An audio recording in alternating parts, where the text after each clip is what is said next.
mau mendorong sunnah Rasul itu satu. Ya berat bagi yang nggak bisa melakukan itu apa? Yang nggak bisa melakukan itu apa? Berat. Jadi dibacalah hadis itu dibaca utuh. Ya bukan kita apa ya mau sekolah kepingine kabeh umat Nabi itu happy. Mergo selama itu tidak maksiat berarti anut ajaran Kanjeng Nabi Muhammad sallallahu alaihi wasallam. Ma khuyira Rasulullah baina amrayni ilakhtara aisaruhuma malam yakun isman. Rasulullah itu tidak pernah disuruh milih dua hal yang berbeda kecuali milih yang paling gampang. Asal itu tidak barang dosa. Itu hadis muttafaq alaih. Ma khuyira Rasulullah baina amrayni ilakhtara napa aisaruhuma malam yakun napa isman. Jadi Nabi itu tidak disuruh milih dua hal, mesti milih yang paling gampang asal tidak nopo dosa. Makanya Nabi kalau ditanya, ya Rasulullah sampean nanti tawaf pakai unta apa ndak? Kesel ndi? Nggih kesel mlaku, ya naik unta saja. Makanya Nabi kalau tawaf dulu pakai apa? Unta. Terus saiki mulane Arab Saudi PG MRT mergo dhisik Nabi unta terus saiki nganggo napa? Kereta lingkar. Sekarang baru diperdebatkan. Cek kurang ajar itu sebenarnya tamu spesial, misalnya pejabat negara sebenarnya atau tawaf numpak kereta muter. Diarani rasah dhisik Nabi numpak unta, diarani sah cek kurang ajar ning dhuwur. Terus sampai angop-angop terus tawaf.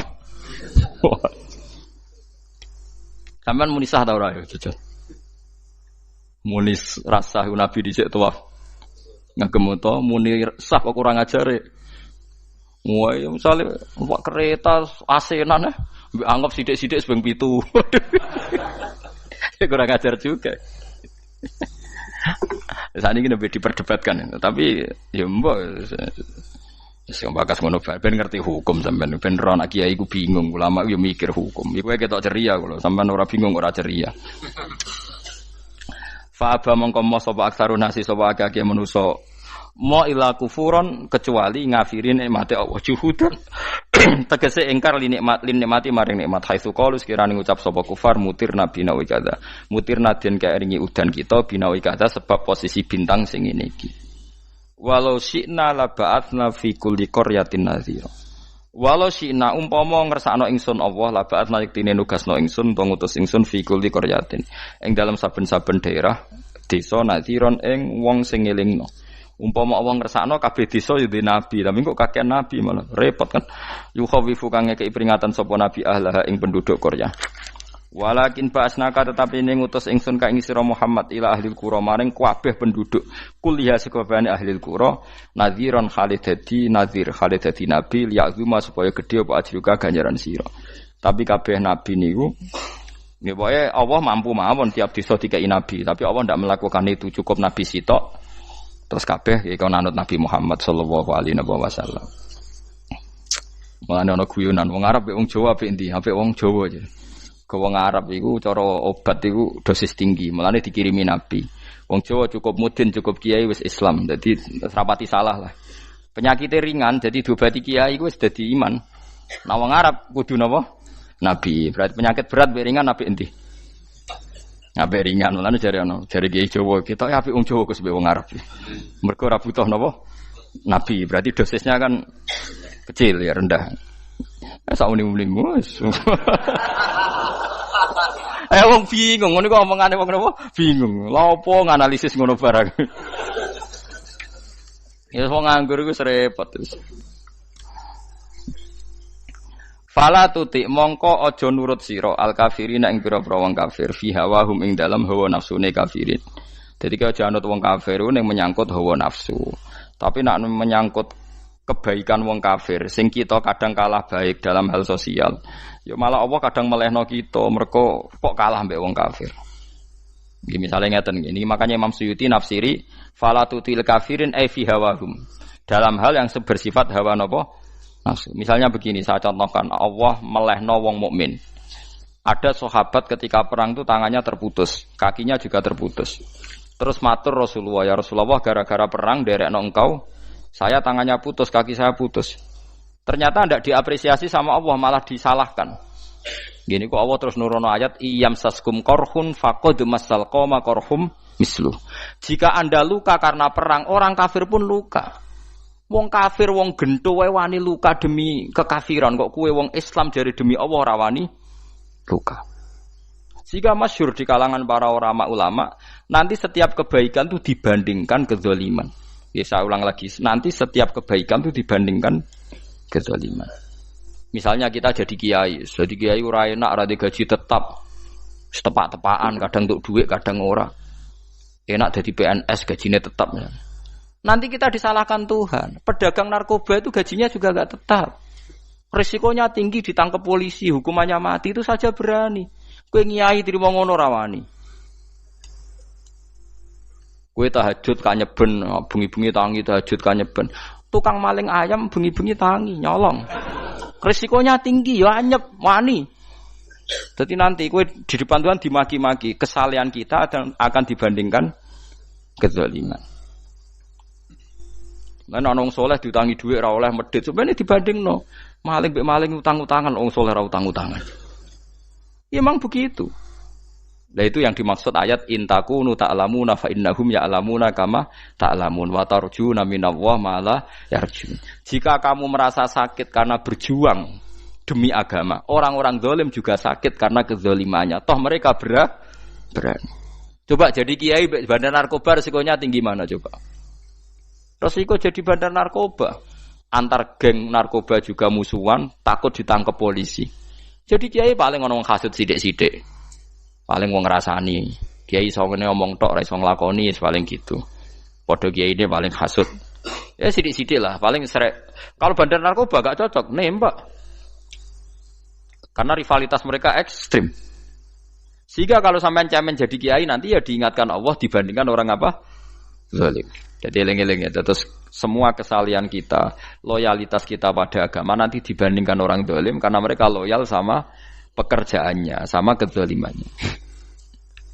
Enggak terus preman-preman nak belani kanca wani mati. Kadang kiai santri belani kiai ini rapati wani mati. Wis repot preman-preman nak tobat wis repot. Kulo nu rada nyesal mek tobaté preman. Nak ana preman teng perapatan tobat. Niku terus ning masjid, men itikaf terus mbek wong sopan. Niku ora pas sajane. Nah, tobat itu tetep ning perapatan. Sing dhisik ganggu wong disingkirno.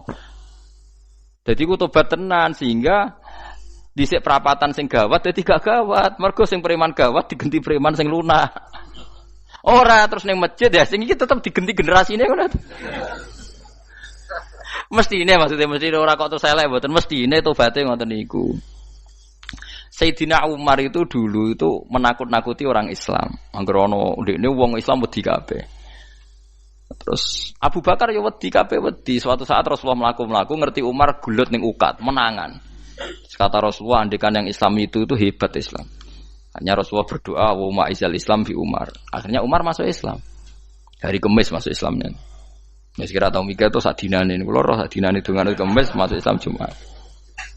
Ning omahe adike ning gone IP-ne. Mergo diwacana Quran surat Toha. Bareng Islam metuki Nabi, mun walhasil bar Islam teng Zaid bin Arqam ning mbene Nabi terus langsung marani omahe Abu Jahal ora terus ning masjid menenge mboten langsung marani Abu Jahal. Angger ki ganggu Nabi tak pateni. Bariku marani Abu Jahal. Aku saiki wis Islam iki ganggu Nabi tak pateni. Gentenan wong kafir sing delik. Paham nggih? Dadi enak lho maksudnya. Lah misale terus Umar dadi sopan santun terus ketemu wong dilo, ketemu Abu Lahab monggo derekaken. Wah. Kacau. Artinya enggak ada perubahan kan kalau gitu. Lan Ruhin mantan preman mboten kok tobaté ning kene ora roh kok. Mboten harus kiai dene. Mestine ngoten. Makanya Wahsy itu yang bunuh Sayyid siapa? Hamzah. Karena dia disuruh Hindun itu istrinya Abi Sufyan itu. Itu setelah membunuh Sayyid Hamzah dan dia Islam. Dan Nabi tidak siap melihat wajah Wahsy. Sumpahnya Wahsy apa? Saya bersumpah akan membunuh orang paling dibenci Rasulullah. Sebagaimana saya pernah membunuh orang paling dicintai Rasulullah. Terus tobatnya dia mateni Musailamah al-Kadzab. Wong sing ngaku Nabi ngarang Quran. Itu tuh sing mateni sinten? Wahsy. Jare Wahsy sebagaimana aku pernah membunuh orang paling dicintai Rasulullah. Tobat saya membunuh orang paling dibenci Rasulullah. Ya misalnya terus Wahsy tobat, terus sampean nyapu masjid, terus gak duwe selera tarung, zaman kafir tarungnya tenanan, bareng Islam menyapu masjid, bariku ngiseni jedinge, terus bareng dijak perang wedi wae repot. Ya niku ide kula tapi ora kudu nglakoni. Niku mau cerita ilmu, sampean ora kudu nglakoni. Ya tunggale wong preman brah-brah. Blojo narkoba entek akeh dilakoni, nggo judi diakoni. Sewengi orang preman itu kalau judi 2 juta 3 juta loh. Bareng tobat ngeboni masjid 10.000. Padahal donyane jek akeh. Mestine tobat yo. Saya zaman judi semalam 3 juta. Sekarang kalau pengajian atau ke masjid semalam 3 juta 100 lah minimal diluwei. Ora malah pas tobat nglebokno amplop masjid yo. 10.000, kadang 2.000. Repot-repot. Tapi ya apik tobat, mesti cerita. Ndak begitu, mestinya berbanding. Paham nek sampean takok tobat itu cara ulama nggih ngoten niku berbanding. Mulane riyen Khalid bin Walid itu jadi panglima perang Islam itu. Saya masih ingat makalahnya Khalid bin Walid, fakama anni aktsartul qatla fi kufri aktsartul qatla fi Islam. Dulu ketika saya kafir adalah sangat banyak membunuh orang Islam. Perang Uhud kalah itu karena panglima orang kafir adalah Khalid. Dia cakap sekali dalam mengatur strategi perang. So Khalid itu utek elek kan. Pikirannya ala sahabat yang menuso ruhin es. Kayak wong wedok ambek apa jenenge ghanimah mesti medun. Sahabat ora kabeh kaya aku kan ana kaya kue barang macam-macam. Gunung Uhud itu dhuwure mok sak musolane iki Jamira Gunung Uhud kaya Merapi niku mboten. Nah kaya Merapi amanah ning dhuwur tetep ra kenek, meleyang to. Dadi Gunung Uhud itu dhuwure mok sak musolane mbok dhuwur putih. Wong kula nate mriko bolak-balik kan nggih bisa nek urung tahu. Kula kaya wong India dadi melok itikaf teng Gunung napa? Uhud. Mbok piye dalile mbok apa ya ora roh. Lah itu Khalid bin Walid pinter, dia ketika kalah itu muter ke belakang terus ghanimah itu dilepas. Ya dulu itu dalam perang dulu tuh ghanimah itu kan perempuan sama apa? Ya sama barang-barang itu. Ketika dilepas itu dianggap sudah mengaku kalah. Ada sahabat sing kok ruhin itu ndak akabir sahabat, ndak sahabat papan atas, sahabat sing ya yang seperti itulah. Sahabat kebanyakan turun. Turun ternyata Khalid itu muter terus naik dari belakang. Pas sahabat turun, dia naik dari apa? Yo penak karek manai kok dhuwur, itu akhirnya kalah. Itu ya gara-gara strategine Khalid bin Walid. Nah, terus dia bersumpah, saya bersumpah semua kecerdasan saya, semua kecanggihan saya akan saya gunakan untuk membela Islam. Niku kelimake itu di perang Tabuk, di perang Yarmuk, di perang Tabuk. Itu di panglimani siapa saja yang ditunjuk Nabi itu kalah. Termasuk Ja'far bin Abi Thalib itu padahal panglima yang ditunjuk Nabi. Usamah ya kalah. Abdullah ya kalah. Semua yang ditunjuk Nabi itu mati semua. Akhirnya panglima diambil siapa? Khalid. Taruh saja gini strateginya. Anggap saja Arab itu padang pasir. Tidak sampean biar tahu bahwa orang soleh yang cerdas itu banyak. Jangan kira soleh itu tidak butuh kecerdasan, butuh. Arab itu kan padang pasir. Mau jelas gini gambarannya apa? Padang pasir. Itu kalau perang itu kan taruh saja orang Islam itu 3.000 musuhnya 10.000. Memang kejadiannya gitu 3.000 musuh 10.000. Itu kan berbanding berapa itu? 30 ya? 1 banding 3 ya? Nah itu dulu pasukan-pasukan Islam dulu itu sama-sama seperti soft sholat. Jadi memanjang. Ya akhirnya perang itu kelihatan sekali mana yang sedikit, mana yang banyak. Habis Khalid strateginya dirubah. 100 orang di depan, anggap saja gitu. Pokoknya tak kayak gambaran coro Jawa paling gampang. Lagi mau kitabnya malah bingung loh. 100 pasukan kuda yang di depan itu disuruh negarkan kuda, disebut fal mughirati subha itu. Yang itu wal adiyati napa? Dobha fal mughirati subha itu. Ini pokoknya anggap seperti itu. Fal muriyati apa? Qadha itu. Kuda yang 100 di depan disuruh menegarkan. Pokoknya kon gerak sehingga debu itu banyak bertebangan. Terus pasukan yang 3.000 itu disuruh memanjang sepanjang-panjangnya. Karena di depan ini ada tegaran kuda tadi, orang kafir yang di sana itu melihatnya ada bantuan datang baru. Wih, pasukan Islam teko wakeh, panjang lagi. Dikira jumlahnya itu sampai 50.000 lebih. Paham sih kalau maksudnya? Sehingga wong kafir melayu perkara ini tidak mungkin kita tandingi. Orang Islam dapat bantuan baru padahal ya wonge podo. Mau baris tok dirubah. Nah misalnya sing mimpin Mustafa sembah jare mati ya syahid, mati kabeh wong Islam. Lah itu artinya dia masih ingat betul saya dulu pernah menggunakan kecerdasan yang sama untuk mengalahkan umat Islam. Saya bersumpah kecerdasan yang sama akan saya gunakan untuk memenangkan Islam. Lalu coba bayangno to nek padang pasir 3.000 orang yang 100 di depan negarno kuda supaya pandangan tidak begitu jelas. Terus yang belakangnya memanjang dari jauh kan kelihatan pasukan dapat bantuan baru. Padahal ya orangnya sama. Akhirnya orang kafir merasa wah enggak imbang. Kita ada imbang karena orang Islam dapat bantuan. Terus menang perang itu. Lah itu tobat bener gitu loh. Orang kok pas kafir cerdas, buareng Islam tobat nyapu masjid. Sebarigus ngaji ngantuk. Padahal zaman kafir cerdas, memperdayakan ekonomi nganti sugih bergeder. Bareng Islam terus dunia nentek melarat terus nyapu masjid sebariku sholat qobliyah ba'diyah mulai nggak poso sunat ya tidak apa-apa itu tapi sugih tetap kok zaman kafir sugih zaman Islam kere mestinya zaman Islam ya sugih terus kecerdasan dan hartanya untuk liizatil Islam wal muslimin mestinya tapi ya nggak apa-apa kalau ada tobat model gitu ya tidak apa-apa ojo terus dari Gus Pak ngene kok elek ya ora ana jenenge tobat mesti apik tapi nggak fair gitu loh Masuk zaman nakal serius, zaman tobat sekenanya itu kan fala tuti mongko joto atsira al kafirin ing pira-pira kafir fi hawahum ing dalem selera hawa nafsune wong kafir. Wajahidhum lan merangi sirahum ing kufar. Merangi maksudnya berjuang bihi kelawan Quran. Maksudnya hujjah. Uang iku nak merangi wong kafir nganggo Quran, ndak mesti perang iku nganggo pedang. Niki jelas kita bireke wajah hidum bihi ebil Quran. Maksudnya perang nganggo Quran itu kita melatih argumentasi atau hujjah yang dengan hujjah itu jelas-jelas ketok bener agama napa Islam. Wajah lan merangi sirahum ing kufar bi iklan Quran ayat Quran itu Quran jihad dan kelawan perang atau kelawan jihad kelawan berjuang kabiran kang gede. Wa wa ta'ala wa alladzi zat maroja ingkang lepas sapa Allah al-bahraini ing dua laut. Arsalat sing lepas sapa ta'ala huma ing al-bahraini mutajawira ini hale berdampingan. Hadza utawi iki ku atbun iku banyu sing banget segere, banget manise, banget segere. Furatun tur enak diombe, sadidul udzubati tekse banget manise. Iki kuno nak manane mudah diminum. Wa hadza utawi iki ku milkhun iku banyu asin, ujajun tur banget pahite. Sadidul muluhah tegese banget pahite. Tapi wasemono sungai sing gampang diminum.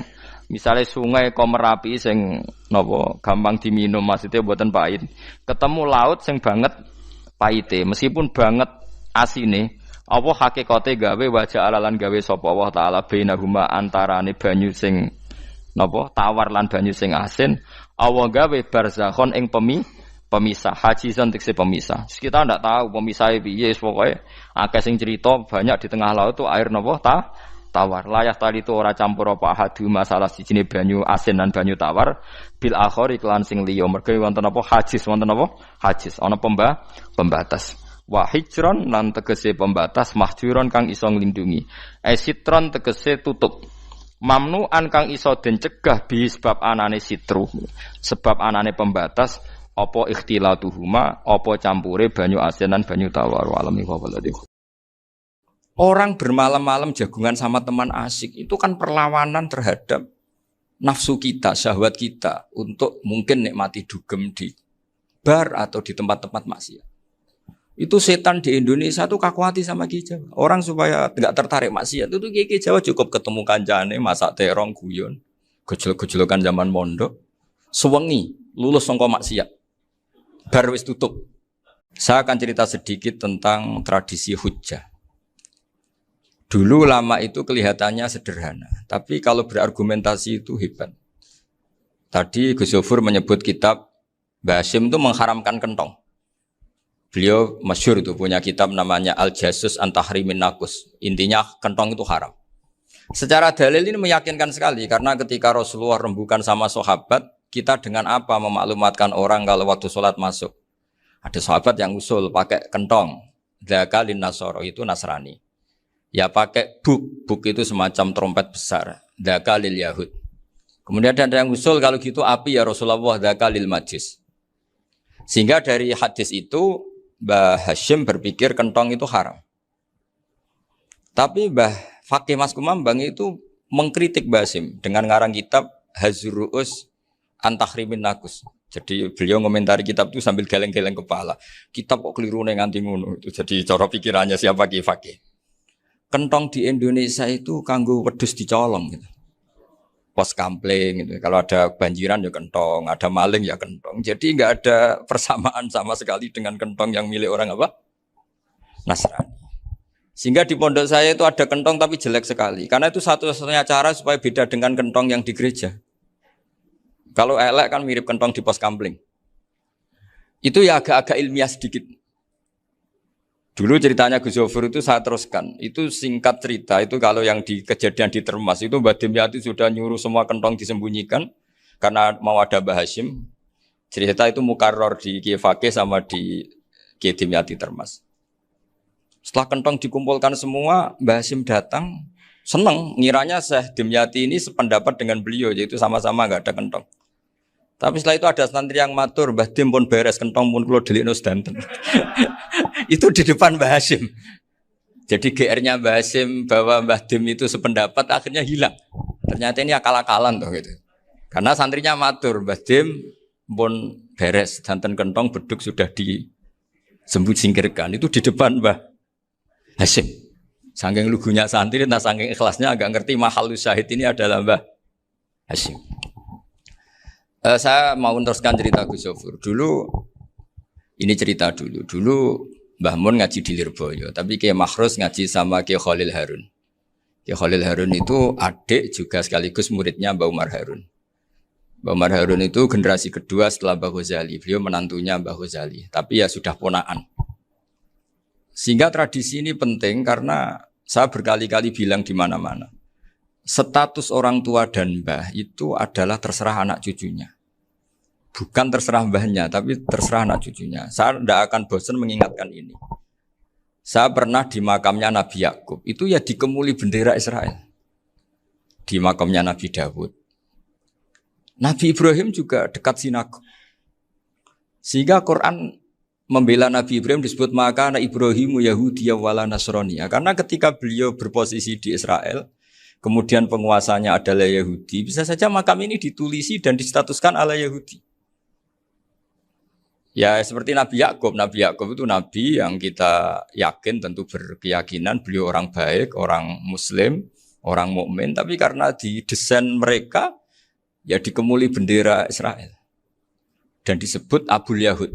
Karena kita tahu nama lain dari anaknya Nabi Yakub adalah Yahuda bin Yakub bin Ishak bin Ibrahim.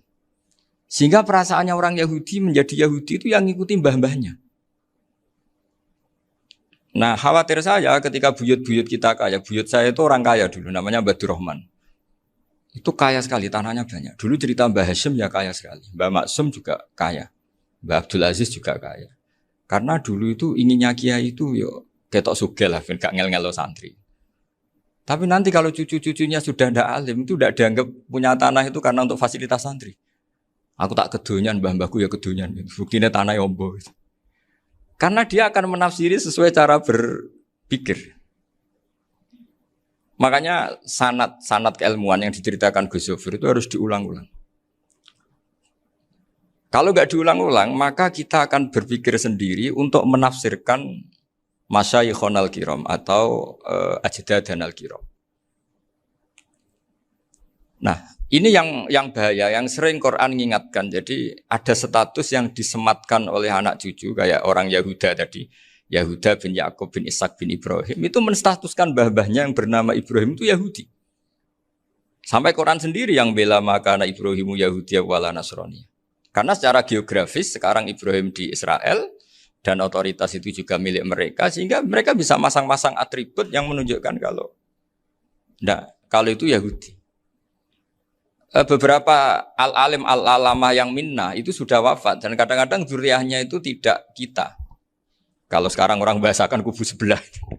Akhirnya ya nggak boleh dikholi, nggak boleh diziarahi. Terus seakan-akan yaqtaduna bi ra'yi, seakan-akan mereka berpendapat dengan pendapat syekh ini padahal enggak. Nah, sehingga tradisi ketersambungan sanad tadi baik secara genetik atau secara asbab itu harus terjaga. Saya beberapa kali banyaklah sering diceritain Mbah Mun. Dulu Mbah Munawir ini cerita ya, Mbah Munawir ku hak saking senenge kitab, ben santri ini iso ngaji kitab. Itu kalau ada alumni Lirboyo, alim disuruh baca muin di sini tuh Mbah Munawir ikut. Saking ingin tasjeknya, ingin ngajari santri bahwa ngapal Quran oh hafal tok, tapi yo paham. Dan penggalinya Mbah Munawir itu sampai klimaknya dulu Mbah Zaini itu nate nikah sama Nyai Komariah kalau nggak salah, binti Karim, binti Manap. Punya putra Gus Habib, Gus Doha yang diantara putrinya dinikahi Gus Rosin. Terus akhirnya kesampaian juga ketika Mbah Munawir punya mantu alim alama namanya Mbah Ali Maksum, angsal Nyai Hasyimah. Sampai Pondok Kramjak ma'ruf bil ilmi, terutama ilmu sorof dulu karena Mbah Maksum itu komplain, fa'ala ya fulu kok terus fa'lan ya fa'ala ya fulu ya uful gitu kan. Masuk fi'il kok jejer isim gitu.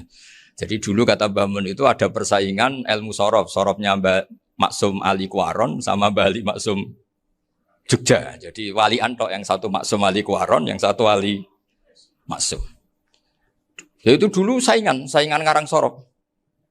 Nah ini yang menang siapa? Ya terserah duriannya. Kalau duriannya keren ya menang karena terserah yang kampanye. Saya bayangkan adekan Mbah Zubair tidak punya anak sealim Mbah Mun. Mungkin halnya Mbah Zubair juga tidak sewow kalau punya putra Mbah Mun. Karena saya berkali-kali bilang kalau dalam syair Arab itu kama takarroma, kadang dilafatkan kama tasyarrofa bi Muhammadin adnanu. Orang berpikir Adnan itu siapa? Itu karena ada Nabi Muhammad SAW.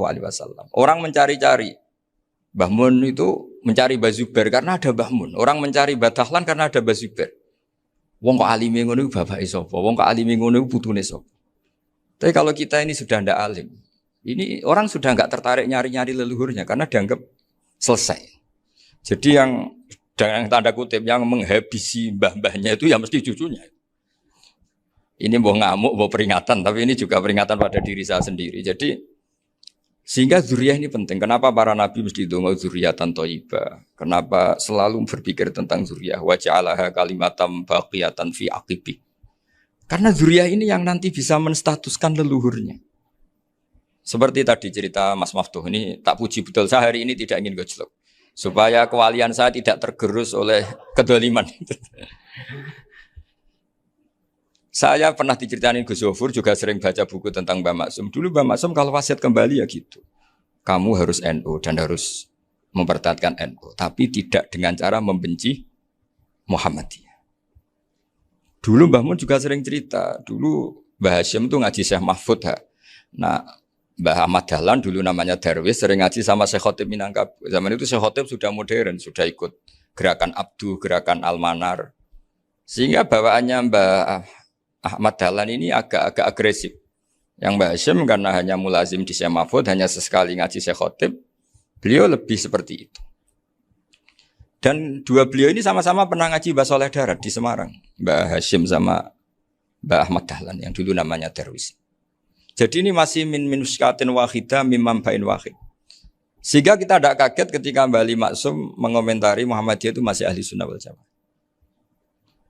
Makanya nanti terakhir saya baca kitabnya Mbah Ali dan sering saya pelajari. Andai kan kita ini sepakat dengan ilmu, ya kita tahulah. Kalau Abu Hanifah itu tidak kunut, Imam Syafi'i kunut. Berarti kunut itu madzhabnya Abu Hanifah, bukan madzhabnya Mbah Ahmad Dahlan. Apa tidak kunut itu madzhabnya Abu Hanifah, bukan madzhabnya Mbah Ahmad Dahlan. Kita kunut itu madzhabnya Imam Syafi'i, bukan madzhabnya Mbah Hasyim. Ini semuanya masih dalam bingkai ilmu. Adzan qabla subhi juga riwayatnya jelas. Tidak adzan ya sudah perilaku kita sudah jelas. Dulu Mbah Mun sering didik kita gitu. Saya sering dengar cerita kalau dulu Pak Arif Fakhruddin begitu hormat sama Mbah Ali, apalagi zuriyahnya Mbah Azhar Basir, karena beliau dulu ngaji di Termas. Dulu itu enggak ada masalah karena semuanya dianalisis pakai ilmu. Tapi sekarang pakai identitas, yang kunut itu NU, yang enggak kunut Muhammadiyah. Berarti Abu Hanifah itu Muhammadiyah, Imam Syafi'i itu NU. Berarti Imam Syafi'i itu ya anak buahnya Ki Miftahul Ahyar kira-kira gitu karena anak buahnya Pak Said Akil. Kan terus jadi repot. Dulu kita ini pengagum ilmu, bukan pengagum perbedaan. Sehingga di sini yang saya kagum dari sekian ceritanya Mbah Ali Maksum, supaya kitab ini to the point, supaya nggak lama-lama karena waktunya juga. Nanti kalau kemalaman ini kena semprit ini sudah. Ini diantara yang diceritakan Bali itu unik. Imam Syafi'i itu sering tawassul, sering wasilah sama Siapa itu? Abu Hanifah. Ini sudah tak petakan, saya baca yang sensitif lah. So, yang ini ya. Ziyad al-Babus Samin, terus sebentar ini yang bab tawassul.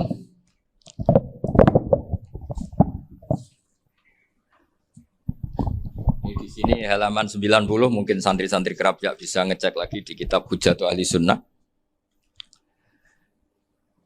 Ketika cerita tawassul, di antara yang diceritakan Bali Maksum adalah perilaku ya, bukan sekedar statement tapi apa? Perilaku. Perilakunya Imam Syafi'i atau ahwalnya kalau bahasa halusnya yang selalu ke makamnya Abu Hanifah untuk tawassul. Padahal Imam Syafi'i itu orang yang secara ilmu sering ngeritik Abu Hanifah. Jadi ini saya baca ini di halaman 100, jadi tawassul mulai halaman 9 berapa ini? Sampai halaman ini yang qala sami'tu Syafi'iyya yaqul inni la atabarraku bi Abi Hanifah wa aji'u ila qabri fi kulli yaumin za'iran. Fa idza uridat li hajatun shallaitu rak'atain halaman 100 waji'tu wa sa'altu wa ta'ala al hajat indahu fama taqudu anni hatta tuqda. Kanal Imam Syafi'i ayyama huwa bi Baghdad yatawassalu bil Imam Abi Hanifah yaji'u ila dorihi fayusallimu alaihi wa yatawassalu ila Allah bihi fi qada'i hajati. Terus wa yatawassalu Imam Ahmad bi Imamin Syafi'i. Jadi di antara yang diceritakan Mbah Ali Maksum itu betapa Imam Syafi'i yang terkenal sering mengkritik Abu Hanifah dalam tatanan fikih karena beliau tidak percaya ada istihsan. Abu Hanifah berpendapat adanya istihsan dan kita tahu lah ikhtilafu Syafi'i wa Abu Hanifah itu besar sekali. Tapi beliau itu tahu Abu Hanifah itu orang yang sangat soleh. Abu Hanifah itu kalau ketemu sama orang yang utang beliau itu yang lari bukan yang utang Abu Hanifah, karena takut orangnya itu izin. Jadi kalau ketemu yang utang di jalan itu yang sembunyi itu Abu Hanifah. Kenapa engkau sembunyi? Ada yang utang saya lewat, nanti orangnya malu. Jadi setingkat Robi'ah Adawiyah itu beliau di rumah ada maling itu sembunyi. Ditanya kenapa engkau sembunyi? Malu, gak ada yang dimaling. Malu sama malingnya karena serumah itu gak ada barang yang layak dicolong itu. Itu Robi'ah dia sembunyi. Itu yang bisa niru itu Abu Hanifah. Jadi wali-wali besar ini ternyata saling menghormati dan saling tawassul.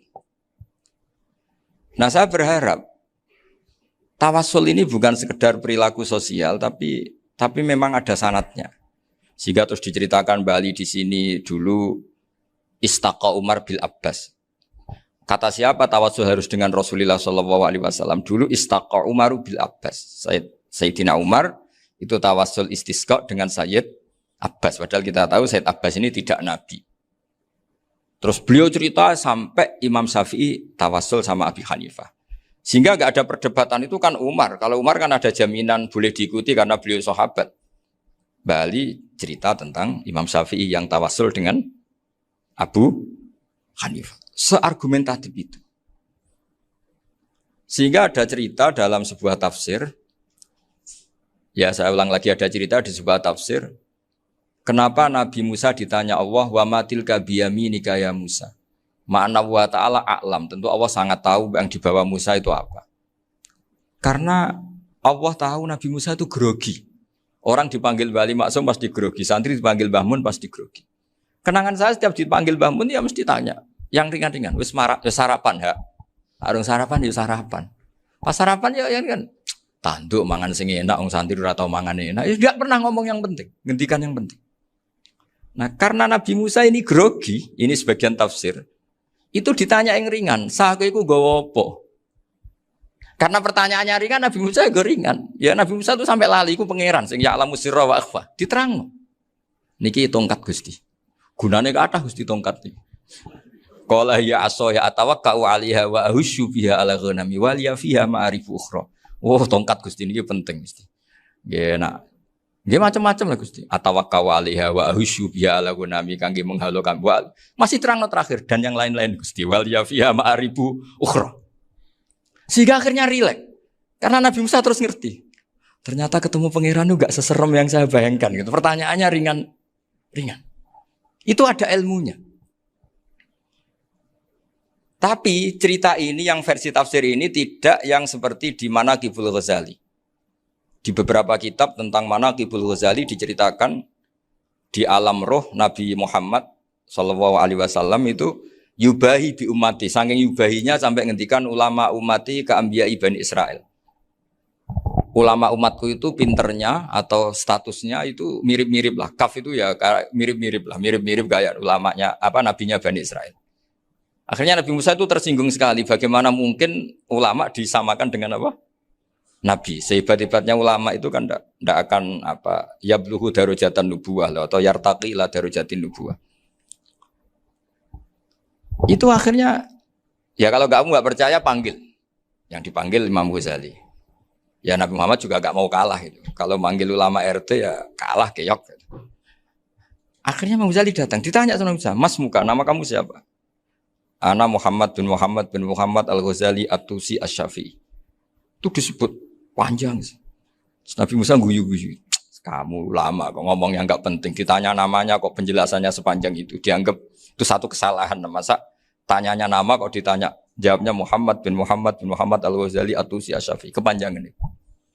Ketika Nabi Musa agak mencibir, agak gimana itu terus. Jadi Imam Ghazali, kalau ini masalah, lebih masalah jenengan. Apa itu? Yang tanya jenengan tuh Allah ya alamu sirra wa akhfa. Dan Allah hanya tanya wa ma tilka biyaminika ya Musa. Harusnya jenengan jawab aso ya titik, bukan kepanjangan. Atawakkau 'alaiha wa syubha itu kepanjangan. Allah tanya yang di bawah kamu itu apa? Yang di tangan kamu. Harusnya jawabnya hanya aso ya. Tapi kenapa penjelasannya sepanjang itu? Sampai terakhir waliya fiha ma'aribu ukhra. Terus pinter tenan kayak gitu. Terus ada Nabi Musa terus bilang, ya pinter tenan aja gitu. Padahal kita tidak pernah GR seperti itu kan kebetulan Imam Ghazali gitu. Kalau yang lain mungkin ya keok lah kira-kira gitu. Tapi ini cerita dalam khazanah keilmuan. Benar yang dikatakan Gus Zofur. Saya termasuk orang yang pernah mondok Lirboyo Pasanan. Jadi setelah saya disuruh nemani Gus Kamil, tahun berikutnya Gus jenengan disuruh. Pokoknya anakku mbok sak wulan lah kudu tahu mondok Lirboyo. Biar aku tahu ngaji Wakarim. Terus yang disuruh Mbak Turi Gus Kamil itu saya. Jadi saya pernah 1 bulan tuh di Lirboyo. Karena saya ini santri beling ya, kontraknya pokoknya penting ziarah Bakarim. Biasanya nggak pernah ngaji ya. Pokoknya gerbar ngisa. Ziarah ya sudah. Ngaji subuh ingat saya sama Gus Imam. Itu dari 17 hari ingat saya ngaji 2 kali. Tapi kalau ziarah ke Bakarim sudah lupa jumlahnya karena memang kontraknya disuruh ziarah. Sampai seperti itu. Dan saking senengnya bangun sama Bakarim saya masih ingat. Ngamplopi salam template itu masih ingat untuk Gus Anwar, untuk Gus Imam, untuk Gus Kafabi, termasuk untuk Gus Maksum. Itu malam-malam saya dijak ngamplopin. Zaman itu saya masih ingat selawewu. Zaman itu kos 1 bulan itu 13.000. Jadi kira-kira kalau 25.000 itu untuk kos 2 bulan. Jadi saya krusnya itu pakai kos. Saya masih ingat Mondok Sarang itu kos 1 bulan 13.000. Berarti kira-kira 500.000 itu di amplopin sendiri sama Bang. Ini untuk Gus War, ini untuk Gus Imam, ini untuk Gus. Padahal Gus Imam ini mondoknya sudah di Mbah Mun. Itu Mbah Mun hormatnya sampai untuk jatah salam template. Nah yang ribet kebalikannya, kita pulang Gus Imam karena melihat Gus Kamil ini putrane Mbah Mun, Gus Kamil disangoni. Saya juga disangoni karena Gus Imam dulu ngaji juga sama Pak D saya, sama keluarga saya. Itu kata Gus Kamil setelah keluar, mau kamu nih gue abal, boten berarti gue aku. Karena ini penting, ini kalau sampai dianggap tukar guling, ribet deh.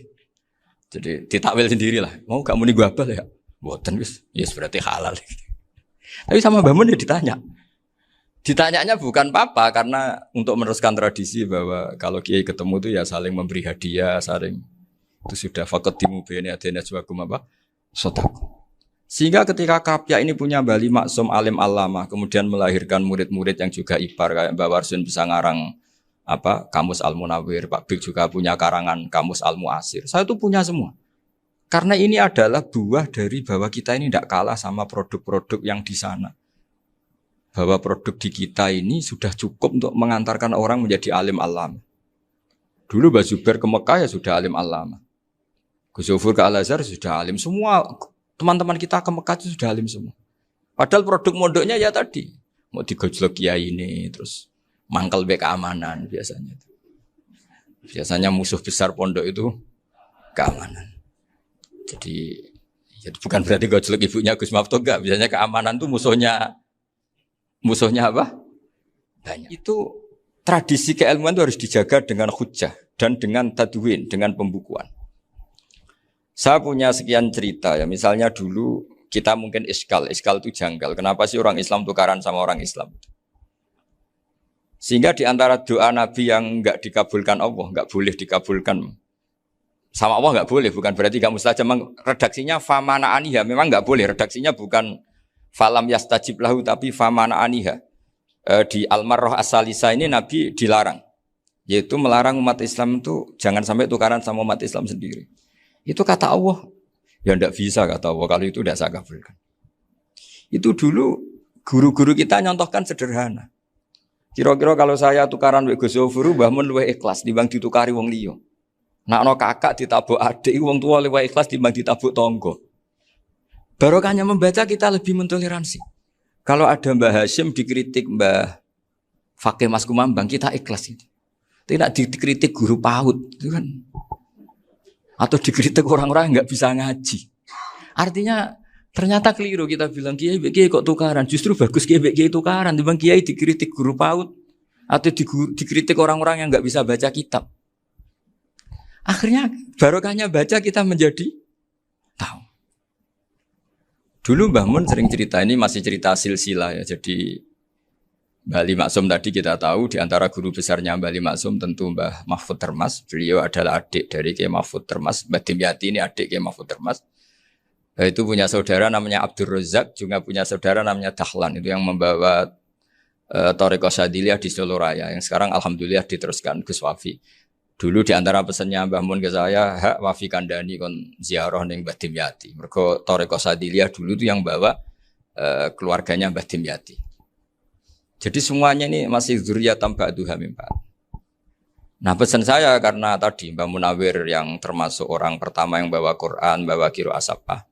Kenapa saya bilang termasuk? Karena kalau bilang paling pertama ini nanti butuh data. Dan itu agak kerepotan lah. Tapi yang jelas mimman istahara lah. Mimman istahara yang membawa sab'ah ke sini itu adalah Mbah Munawir. Terus beliau ngajarkan diantaranya ke Mbak Arwani pakai kitab Satibi, pakai kitab Nazmus Satibi. Terus Nazmus Satibi itu diteruskan oleh Mbak Arwani, ditulis. Yang nulis dulu Mbak Dola Salam. Bapak saya itu murid Mbak Dola. Dulu Mbak Dola sebelum ke Mbak Arwani ngaji sama Ki Said di Sampang. Bapak saya sebelum ngaji di Badola sudah hafal Quran lewat buyut saya sendiri namanya Ki Zubaidi. Yang Ki Zubaidi akhirnya jadi menantunya Mbak Ahmad Syuaib. Jadi buyut saya kandung ini namanya Sofia, itu angsal keluarga Lasem yang adiknya. Sofia ini punya adik Badiah yang jadi ibunya Ki Sahal. Terus Ki Sahal punya Mbak Yu namanya Muzayanah, punya di Garwa Ki Mansur punya anak Gus Qayyum. Jadi dulu ibu saya, ibunya Gus Sofur, ibunya Pak Maftu itu semuanya di Lasem. Karena saya dari keluarga Gen ya Lasem, dari keluarga sanad guru ya Lasem. Tapi Lasem Bahdawi itu dulu ngajinya di Mbah Umar Harun di Sarang. Nah, Mbah Umar Harun ini menangi Sayyid Ahmad Zaini Dahlan. Sayyid Zaini Ahmad Zaini Dahlan ini punya cucu keempat yang hidup di Sedan. Terus makamnya di Lasem. Namanya Habib Haidar. Itu yang nulis biografinya Mbah Maksum. Mbah Maksum bukan Bali. Biografinya Mbah Maksum. Itu ditulis oleh Habib Haidar. Namanya Haidar bin Hasan bin Sodaqoh bin Ahmad Zaini Dahlan. Nah, Habib Haidar ini menantunya Sayyid Hamzah Sato. Hamzah Sato itu Hamzah bin Abdullah bin Umar. Itu kakaknya Sayyid Abi Bakar Sato, Sohibul I'anah. Nah, Sayyid Umar ini yang dulu ngajari mbahnya Mbah Mun namanya Ahmad bin Syuaib. Nah, di antara ajarannya adalah baca kitab-kitab kecil yang bisa dihafal. Dibawalah ke sarang jadi metode muhafadzah. Tapi kemudian lama-lama oleh pondok itu jadi syarat kenaikan kelas. Dulu gak ada muhafadzah untuk kenaikan kelas ya, supaya orang alim itu harus hafal. Lama-lama dipakai syarat untuk muhafadzah. Jadi semua ini sanad harus kita ingat supaya kita bisa menjaga tradisi. Termasuk tradisi ini kiai seneng jagungan, terus ngomong ra penting. Itu juga sanad. Setahu saya Mbah Mun itu kalau ketemu bapak ya guyon terus. Saya punya kenangan tuh yang dulu agak iskal tuh begini. ada isu lah, entah isu entah hoax entah apa, ada kaji itu agak beling itu, pokoknya beling lah. Seneng siapa itu, rondo lah apa. Pokoknya beling. Ketika Mbah Mun dilaporin tamu, kalau kaji itu beling sama rondo itu, Mbah Mun tanyanya lucu. Lho ayu no cung, wayu banget Mbah. Wayu. Itu bapak juga bakas ayu nih. Dulu saya sekali kiai kok bakas wong ayu, bakas budine barang lah kira-kira gitu. Tapi setelah saya tambah alim, tambah ngerti itu, kata bapak gini, ya apik bakas ayu hak, timbang iya, no malah kozaf. Ternyata seni. Sekali Mbah Mun atau bapak bilang, waji kok zino kaji, maka larinya ke kozaf. Maka menghindari bahasa menuduh, ngomong yang nggak penting. Loh ayu no. Jadi kiai dulu tuh orang sok suci tapi menghindari hal-hal yang jadi punya seni untuk ngelola kehidupan. Orang bermalam-malam jagungan sama teman asik itu kan perlawanan terhadap nafsu kita, syahwat kita untuk mungkin nikmati dugem di bar atau di tempat-tempat maksiat. Itu setan di Indonesia tuh kaku hati sama Ki Jawa. Orang supaya tidak tertarik maksiat itu Ki Jawa cukup ketemu kancane masak terong guyon, gejol-gejolokan zaman mondok, suwengi lulus sangka maksiat. Bar wis tutup. Perlawanannya sederhana, enggak pakai tahajud, enggak pakai wiridan karena Ki Jawa juga koyoke rapati potongan ahli ibadah gitu. Itu jagungan. Gitu. Jadi setahu saya itu pernah lihat Bali itu sekali ketika beliau ngisi ceramah di Mbah Hamid Bedowi. Saya masih kecil diajak bapak. Dulu kalau bapak ngelihat Bali sama Mbah Hamid itu mesti nangis. Karena dua orang alim bertemu. Yang akhirnya ya bisanan itu. Mbah Hamid punya anak Gus Nasih, di sini ada Mbah Nafisa, terus jadi Mbak Salih Hindun itu. Jadi dulu tuh ya guyon terus ketika ketemu. Itu yang sering bodoni Mbah Hamid itu ya Ki Bisri. Ki Bisri itu kalau datang ke Ki Hamid Pasuruan, nak wali tenan aku teko ditata nomangan. Jadi ukurannya ya.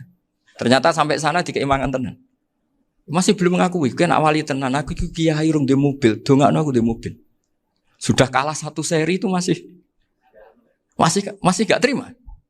Lalu itu Mbah Hamid akhirnya berdoa, ayo monggo, mungkin-mungkin Ki Bisri gak ada mobil. Itu setelah didoain masih tanya, mereknya apa merek? Jadi itu Mbah Hamid jawab, yo paling Holden itu. Paling Holden. Itu nyari mobil itu ya adalah dapatnya Holden. Suatu saat Mbah Bisri diundang Mbah Hamid gak dikasih Bisaro. Karena utangnya sudah banyak Mbah Hamid. Mbah Bisri ini utang doa tadi. Itu ya gak dikasih Bisaro. Ya gak mau kesang rapopo kelambimu kayak no aku. Didol sama muhibbinya Mbah Hamid. Itu harganya melebihi jatah Bisaro. Ketemu Mbah Hamid. Kang, susuke Kang, mergo. Jadi dulu itu rileks, makanya ini yang diceritakan ke Zofur. Sebetulnya kalau kiai-kiai itu bersanat itu ya rileks, hidupnya itu rileks. Karena rileks ini perlawanan terhadap kemungkaran. Saya dulu musyawarah sering sama Gus Zofur usul fikih. Itu jelas di antara yang ditulis Lubil Usul itu. Ya kita tahu tadi misalnya sanad usul fikih, Mbah Ber itu sangat al-usuli Ki Zubair Dahlan, abahnya Mbah Mun. Punya murid diantaranya Kiai Sahal. Kiai Sahal punya karangan Thariqatul Husul, fi syarhi Lubil Usul. Itu Thariqatul Husul itu beliau ngendikan dalam mukaddimah bahwa saya bisa mensarah ini berdasar ngaji maknani sama Mbah Zubair. Terus beliau mengutip sarah itu dari kitab Nailul Ma'mul. Beliau ngendikan binus khotin khotiyah ghairi matbu'ah. Dan itu ditemukan di Kiai Mansur di Lasem. Karena Kiai Mansur iparnya Mbah Sahal. Mansur bin Khalil itu diantara katibnya Syekh Mahfud. Jadi semuanya ini sambung. Mbah Ber, saking ahli usul fikihnya, kalau ngajar usul fikih itu kalau guyon, takriran saya ini lebih memahamkan ketimbang sarah. Ya sudah, terus Mbah Zubair, Kiai Fakih, terus Syekh Mahfud.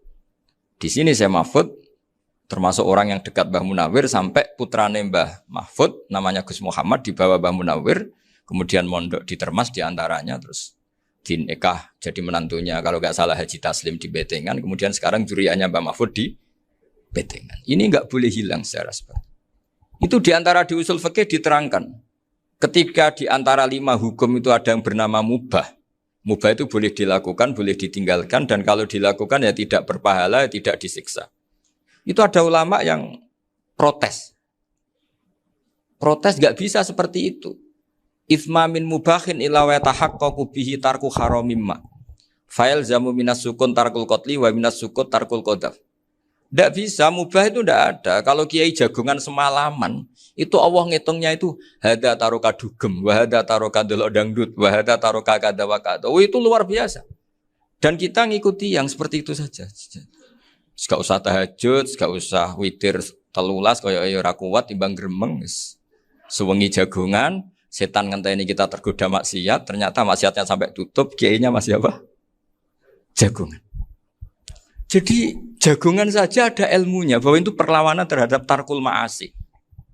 Sehingga bagaimana Anda katakan mubah ini mubah, toh gunanya adalah tarkul haram. Meskipun efek mubah juga bisa tarkul wajib, wae bojo blonjo turu. Kan wae ngrumat ibuke turu. Itu halal wajib. Jadi mubah itu resikonya ya bisa tarkul wajib, bisa tarkul haram.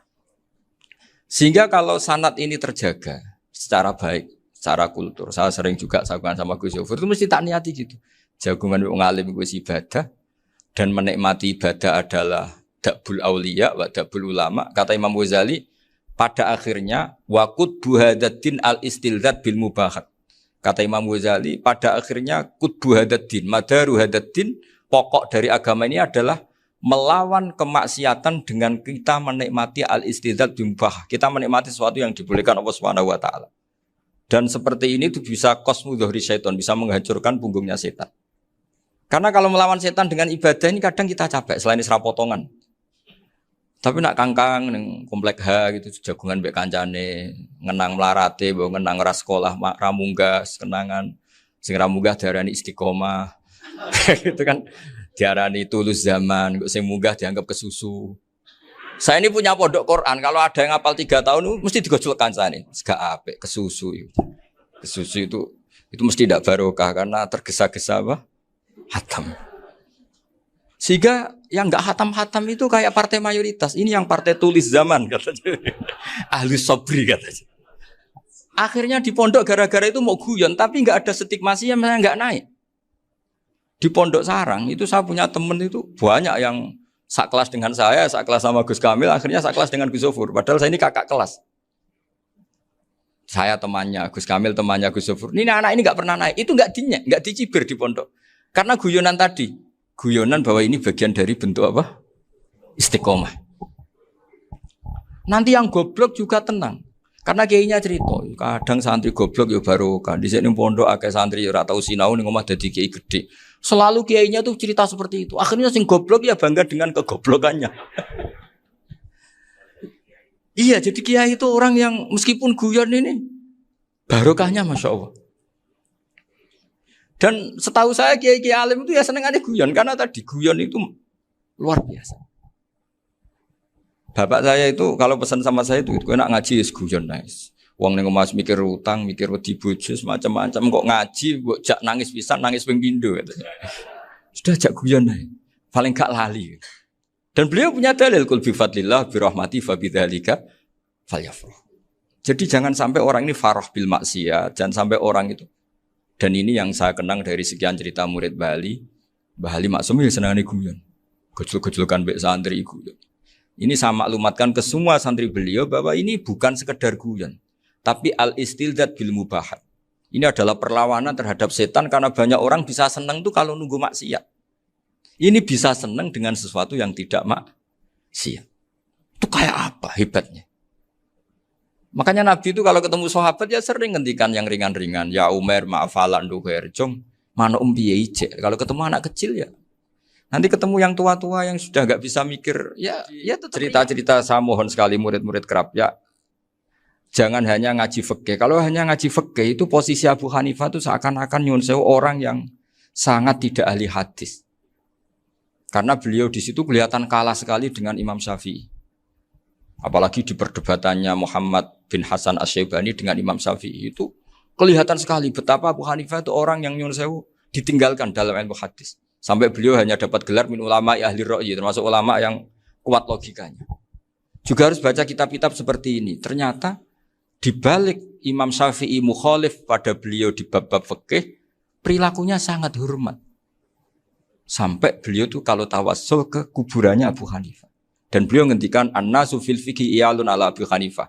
Semua orang yang ahli fikih itu masih anak buahnya Abu Hanifah. Saya berkali-kali cerita, mazhab Syafi'i itu alatut tadhir hanya dua, yaitu alma wa turab. Abu Hanifah nambahi wanar. Alasannya Abu Hanifah, orang mukmin yang dosanya banyak itu dibakar di neraka, dan alasannya Allah litadhirihim, untuk mensucikan mereka. Sehingga pikirannya Abu Hanifah, an-nar itu min alatit tadhir.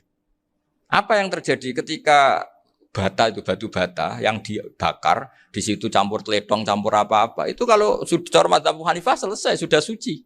Karena sudah ngelewatin pembakaran. Meskipun kita tidak akan kalau kehilangan air terus wudu dengan api, bisa bunyak semua itu. Tapi apapun itu menjadi solusi. Sehingga saya punya kitab namanya Ikhtilafu Malik, Ikhtilafu Malik wa Abu Hanifah atau Ikhtilafu Syafi'i ma Abu Hanifah. Itu kelihatan sekali kalau Abu Hanifah itu nyuruh posisinya kalah. Karena yang ngarang orang-orang Syafi'i. Tapi kalau melihat kitab-kitab kewalian, misalnya di kitab Mizan Kubro ini juga sering disebut kisah itu Mbak Ali Maksum tentang Imam Sa'roni. Berkali-kali beliau mengutip Mizan Kubro.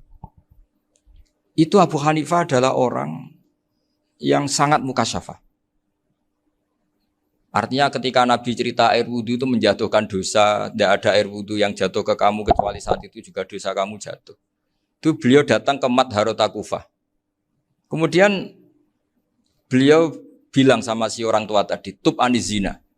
Orangnya terus bilang atubu minazina. Ada lagi pemuda datang dibilangin tub an ukuki walideka. Terus bilang tub tu an ukuki walidaya.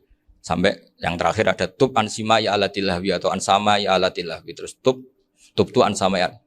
Ketika orang itu ditanya, kenapa engkau begitu tahu dosanya apa? Saya tahu air wudhu ini menjatuhkan apa. Jadi kira-kira kalau zina mungkin ya batang babi lah. Kalau hanya sekedar melihat bak-bak mungkin ya curut atau tikus lah kira-kira gitu. Nah dulu sediluk ya mungkin ya tikus cilik gitu. Nah dulu suwi ya tikus werok itu atau apalah. Pokoknya beliau itu tahu. Tapi anehnya Abu Hanifah apa? Setelah itu dia nangis minta mukasafahnya ditutup. Ya Allah, saya ini mukasafah kok malah menjadi tahu sawatil mukmin. Padahal aturan syariat jenengan man satara musliman satarahu, bahwa enggak baik melihat jeleknya orang mukmin. Minta ditutup. Makanya saya ini bangga ada mukasafah. Makom yang kita sampai sekarang tuh makom setelah Abu Hanifah mukasafah. Jadi Abu Hanifah repot-repot mukasafah, minta makomnya ditutup tidak menjadi mukasafah. Dan alhamdulillah kita sudah tidak mukasafah sebelum minta ditutup.